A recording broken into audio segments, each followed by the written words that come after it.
ये साधारण समस्या नहीं है। लोग इसे संभाल नहीं पाते और अपने जीवन भर पीड़ा सहते हैं। आप जिस भी उम्र के हैं और आप अब तक नहीं जानते कि अपने विचार और भावनाओं को कैसे इस्तेमाल करें। अगर आप हर चीज को वैसे ही देखें जैसी वो हैं, तो हर चीज का बहुत महत्व है। जीवन एक दौड़ नहीं है। अगर जीवन एक दौड़ है तो आपको अंतिम बिंदु पर जल्दी पहुंचना चाहिए।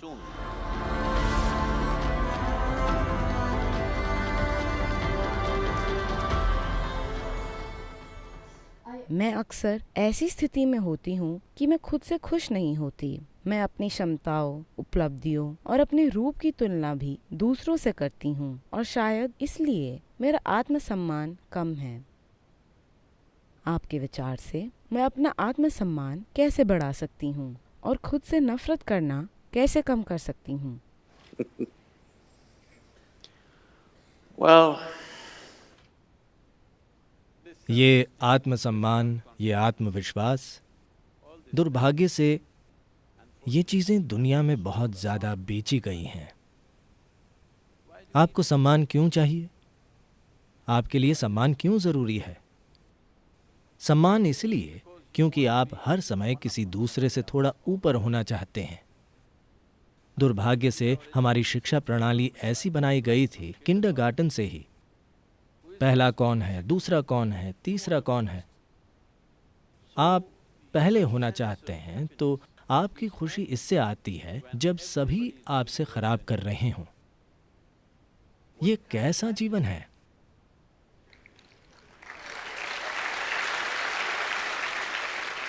क्यों हम अपने जीवन को ऐसा क्यों बना रहे हैं कि अगर हर कोई खराब कर रहा हो तो हम अच्छा महसूस करते हैं? मेरे विचार से ये बीमारी है। हेलो, आपको क्या लगता है कि ये खुशी है या बीमारी? आप मुझे बताइए। अगर आप सभी बुरा कर रहे हों तो मुझे अच्छा लगता है क्योंकि मैं अब नंबर 1 पर हूं। नहीं, ऐसा नहीं होना चाहिए। दुर्भाग्य से छोटी उम्र से ही बच्चों के दिमाग में ये थोपा जा रहा है कि उन्हें सबसे ऊपर होना है। ये ऐसा है, मैं चाहता हूं कि आप कल्पना करें कि अगर ऐसा दूसरे जीवों के साथ होता है, मान लीजिए कि ऐसा पौधों, पेड़ों और जानवरों के साथ होता है। अगर एक चींटी हाथी जैसा बनना चाहे तो वो भयानक चींटी हाथी बन जाएगी, है ना?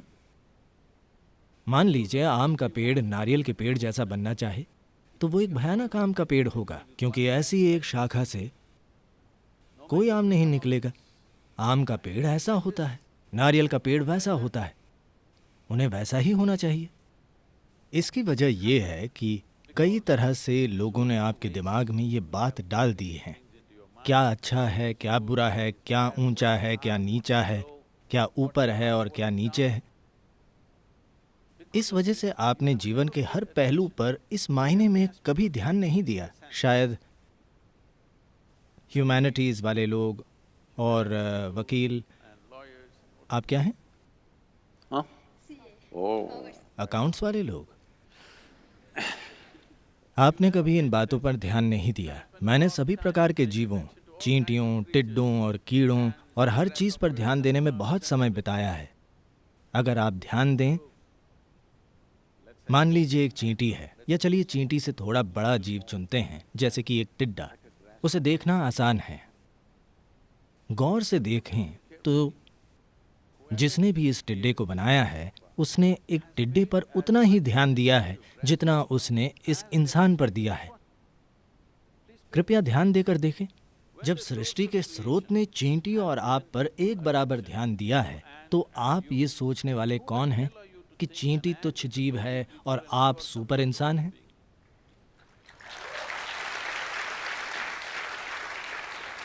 why are you making this judgment? Creation has not made this judgment. आप ये फैसला क्यों कर रहे हैं? सृष्टि ने ये फैसला नहीं किया है। शायद आप सोचें कि आप श्रेष्ठ हैं बस इसलिए क्योंकि आप धरती पर अकड़ कर घूम रहे हैं, पर यह सच नहीं है। सच्चाई वाकई ये है। देखिए, अगर इस धरती के सभी रेंगने वाले कीट अभी वो सब मर जाएं, सारे कीट, तो लगभग 12 से 18 महीनों में धरती पर सारा जीवन समाप्त हो जाएगा। आप, मैं और सब कुछ। मान लीजिए आज सभी छोटे कीड़े मर जाएं, तो 2.5 से 4 साल में सारा जीवन समाप्त हो जाएगा। लेकिन अगर सभी इंसान मर जाएं, तो धरती फूलने फलने लगेगी।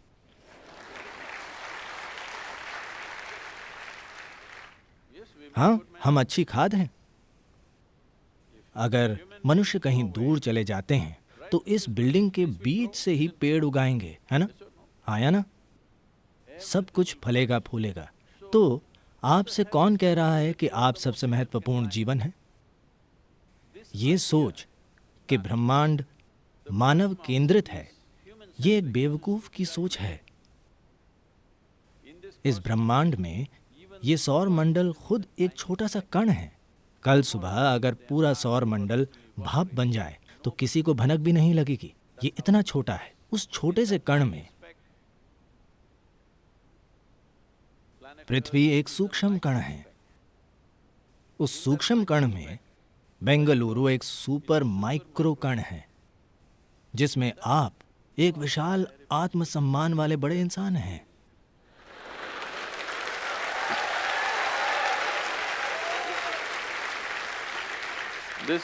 ये कोई साधारण समस्या नहीं है। लोग इसे संभाल नहीं पाते और अपने जीवन भर पीड़ा सहते हैं। असल में बात बस ये है, आप खुद को ऐसा बना चुके हैं कि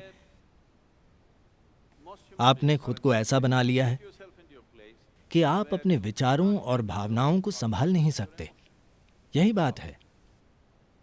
आप 50-60 की उम्र के लोगों से मिलिए, वे अब तक नहीं जान पाए हैं कि अपने विचारों और भावनाओं को कैसे संभालें। ये बुनियादी चीजें हैं। आप कब सीखेंगे कि अपने विचारों और भावनाओं को कैसे इस्तेमाल करें? मान लीजिए कि आपकी उम्र 20 साल है और आप अपनी उंगलियों का इस्तेमाल करना नहीं जानते, तो लोग कहेंगे आप विकलांग हैं, है ना? आप जिस भी उम्र के हैं और आप अब तक नहीं जानते कि अपने विचार और भावनाओं को कैसे इस्तेमाल करें, तो क्या आप भी विकलांग हैं? हेलो? क्या आप हैं या आप नहीं हैं? आप हैं। आप खुद को अपंग बना रहे हैं। ऐसा सिर्फ इसलिए हुआ है क्योंकि आपने अस्तित्व का अस्वाभाविक विभाजन कर दिया है। ये विभाजन कहीं और नहीं है सिवाय आपके मन के। हाँ, ये मानव मन के अलावा और कहीं मौजूद नहीं है। क्योंकि आप एक छोटी लड़की हैं, तो क्या मैं आपको छोटी लड़की कह सकता हूँ? Yes, you can. लड़कों, मैं आपसे कह रहा हूँ, वो छोटी लड़की नहीं है। मेरे लिए वो एक छोटी लड़की है। जब मेरी बेटी बड़ी हो रही थी तो वो मेरे साथ हर जगह घूमते हुए बड़ी हुई। 3.5 महीने की उम्र से वो मेरे साथ अकेली यात्रा करती थी। मैं उसके साथ पूरे भारत में गाड़ी चलाता था, उसे कार की सीट पर बांधकर। तो वो इस तरह बड़ी हुई।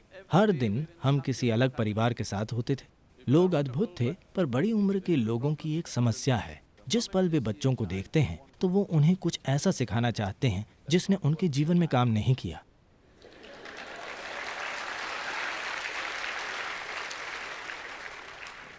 आपको देखना चाहिए ये ललक कितनी विवशतापूर्ण है। जैसे ही वे बच्चों को देखते हैं वे सिखाने लगते हैं। उन्हें सिखाना ही होता है। तो मैंने एक नियम बनाया। देखिए, आप जितना चाहे उसके साथ खेल सकते हैं, आप उससे बात कर सकते हैं, पर कोई भी उसे कुछ नहीं सिखाएगा। पर सद्गुरु, वो कुछ नहीं सीखेगी। ABC कम से कम 1 2 3। मैंने कहा कोई 1 2 3 नहीं। फिर वे बोले वो अपनी उंगलियां भी नहीं गिन पाएगी। मुझे फर्क नहीं पड़ता। अगर उसे अपनी उंगलियों को गिनना नहीं आता पर उनका इस्तेमाल करना आता है तो मुझे परवाह नहीं है। अगर वो सोचे कि उसके हाथ में 1 लाख उंगलियां हैं तो इसमें मेरी क्या समस्या है? लेकिन वो 1 2 3 ABC Mary had a little lamb सिखाना चाहते हैं।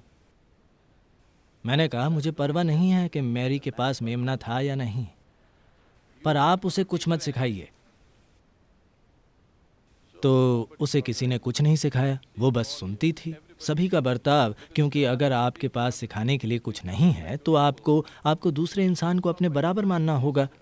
तो वो बड़ी होती रही। जब तक वो 2.5-3 साल की हुई तब तक उसे लगभग 700-800 नाम याद हो गए। सभी बड़ी उम्र के लोग। वो सोचती थी कि वो सभी उसके दोस्त हैं, क्योंकि सभी उसे बड़ा मानकर ही बातें करते थे। मैंने उसे स्कूल नहीं भेजा होता, लेकिन मेरी दिनचर्या बिल्कुल गड़बड़ हो गई थी, तो मुझे उसे किसी एक स्कूल में भेजना पड़ा। तो जब वो 12-13 साल की थी, एक दिन वो घर वापस आई और वो स्कूल में हुई किसी बात से परेशान थी।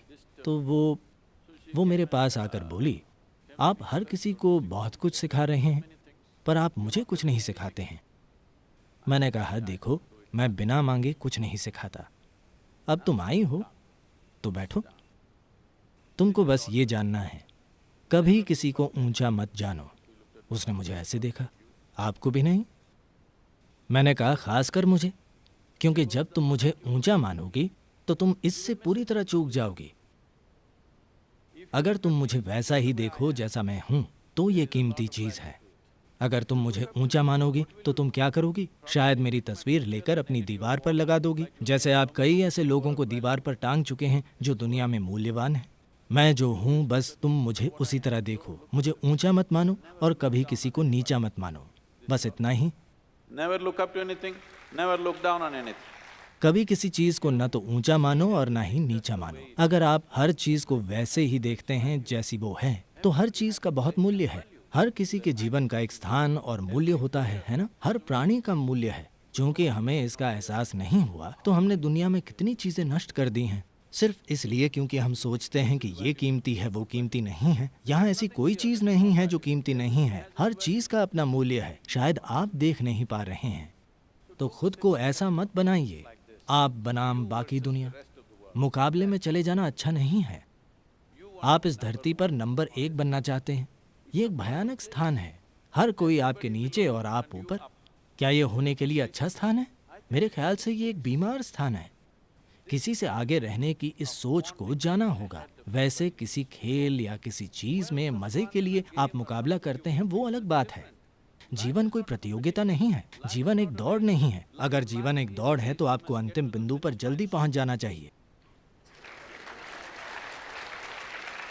अगर आप सोचते हैं कि जीवन एक दौड़ है तो आपको आज ही अंतिम बिंदु पर होना चाहिए। मैं आपको तरीका बता सकता हूं। आप वहां जाना चाहते हैं? नहीं, ये कोई दौड़ नहीं है। ये एक जबरदस्त सौभाग्य है कि हम इंसान के रूप में पैदा हुए हैं। यानी जीवन को अनुभव करने की हमारी क्षमता धरती के किसी भी दूसरे जीव से कहीं ज्यादा है। हमारे इंसान होने का यही महत्व है। हाँ, एक चींटी जैसे जीवन को अनुभव कर सकती है, एक टिड्डा जैसे अनुभव कर सकता है, या कोई दूसरा जैसे अनुभव कर सकता है, उनकी तुलना में हम ज्यादा जीवंत तरीके से अनुभव कर सकते हैं। ये हमारा सौभाग्य है। जीवन को अनुभव करने के बजाय हम दौड़ जीतने की कोशिश कर रहे हैं। If you win the race, you should be in the crematorium today. अगर आप रेस जीत जाते हैं तो आपको आज ही शमशान घाट में होना चाहिए। आपको किसी आत्मसम्मान की जरूरत नहीं है। इस संस्कृति में शायद आप जानते हो कि ऐसे लोग हैं जिनके नाम इस तरह होंगे, कोई रामदास होगा, कृष्णदास होगा, ऐसे लोग। इसका मतलब है कि लोग सोच समझकर एक गुलाम होने वाला नाम रख रहे हैं, क्योंकि एक आनंदित स्वेच्छा से बना दास एक जबरदस्त इंसान होता है। सिर्फ ऐसा इंसान जिसे किसी दूसरे ने गुलाम बनाया हो वो अलग बात है, लेकिन स्वेच्छा से इस दुनिया में जो कुछ भी करने की जरूरत है मैं वो करने को तैयार हूं, वो एक शानदार गुलाम है ना? मैं ऐसा ही हूं।